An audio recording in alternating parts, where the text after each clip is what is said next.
This one is a little bit of a bait and switch because you'll come for Aubrey Plaza, but she's actually barely in this movie. So you'll stay for the incredibly well-written coming-of-age story. Let's talk about My Old Ass.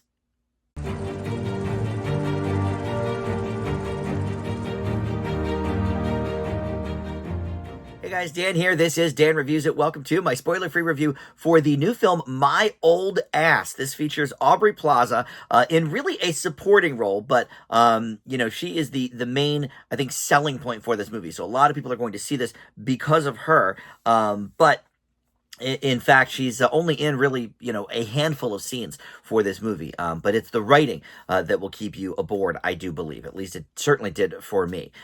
So before we get any further into the specifics of the movie, let me welcome you back to Dan Reviews It. If you're one of my subscribers already, thank you so much. If you're not, please consider joining up there. Hit that subscribe button down below. Or everybody can just like this video, comment below. That would be super helpful for the channel, of course. All right, so My Old Ass, what a great title, first of all. Love that.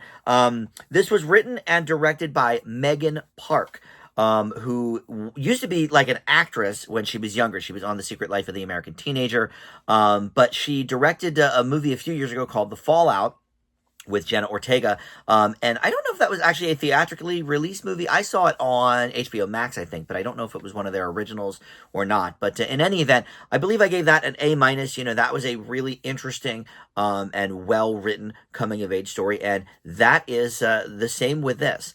The basic premise is we have this girl, Elliot, who is played by newcomer Maisie Stella. This is her first feature film role, and she goes on a mushroom trip with her friends on her 18th birthday, and ends up seeing Aubrey Plaza's character, which is her in the future, about 21 years, because she makes it a point to say she's not 40 yet. She's 39.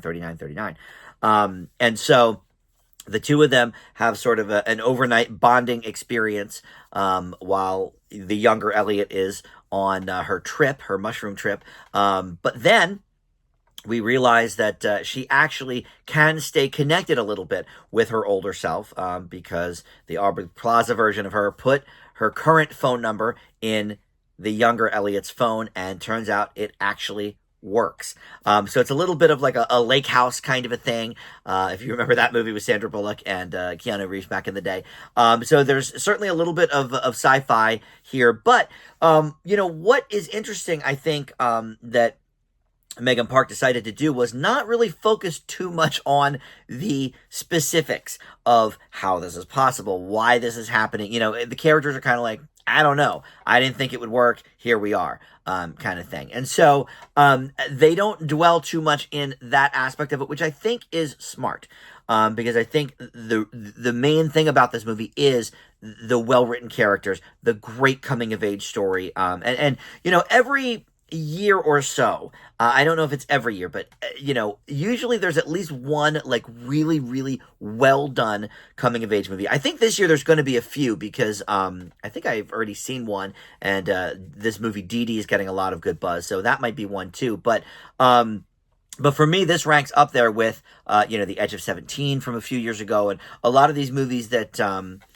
we always throw around John Hughes, that John Hughes, I think, would be proud of. He always knew how to write teenage characters. And Megan Park is coming into her own in that regard, because The Fallout was a great story in that regard, and so is My Old Ass. Now, there's some other people in here that factor in as well, including Chad, played by Percy Hines White, who is an employee for the summer on Elliot's family's cranberry farm, and when she meets the older version of herself, Aubrey Plaza, she warns her, hey, stay away from this guy Chad. You haven't met him yet, but just trust me. Stay away.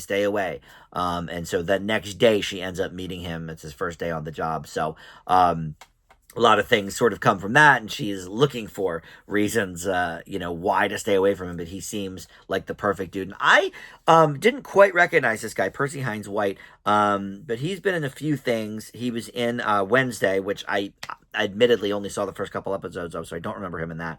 But he was also in the TV show The Gifted, so he's done a few things around, but he's really, really good here too. The acting here from really everybody is pretty great, and there's sort of a side story with Elliot and her mom, and Elliot and her brother, because one of the things the older version says is to, take time with these people. It doesn't last forever. Once you grow up, time goes like that. And boy, can I can I understand that. So what's nice about this movie also is I think it does work for multiple generations. I think, mothers and fathers watching this are going to get more of, the Aubrey Plaza view of things, as I did. But I also remember being that age, being a teenager, and, the turmoil of that.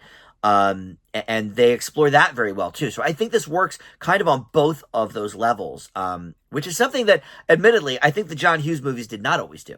He wrote great for teenagers, but in terms of also having an adult counterpart to relate to, I think he didn't quite get the mark there. And some of these more recent movies, like Edge of 17, with the Woody Harrelson character as the teacher, do kind of fill that niche as well. So look, this is a very well written movie. It's definitely funny in some parts. Yeah, it's best not to think about the whole time travel thing and how this is actually happening and whatever. And again, I think it was smart that Park decided not to go down that route. But this lead actress, Maisie Stella, for her first feature performance, she was on the TV show Nashville, so you might recognize her from that. I don't. But she was one of the younger daughters of, I guess, the Connie Britton character. I watched Nashville when it was first on years and years ago, but she sang in that and stuff. This girl did. So, but this is her first feature film. So I don't know if she maybe got out of the biz for a few years to go to college or whatever. But she is really, really good here. So I hope we can see more things from her. And I love seeing Aubrey Plaza in these more, I guess, subtle roles. She is still funny. She's still doing some Aubrey Plaza shtick per se, but I think this is certainly a more mature role for her because she is having to be like this role model for her younger self. It's a very, very good movie overall. I leave My Old Ass with an A-, and definitely one to check out, even if you know going in that Aubrey Plaza is only in a handful of scenes for this movie. All right, thank you for watching Dan Reviews It. I'll see you next time. Bye.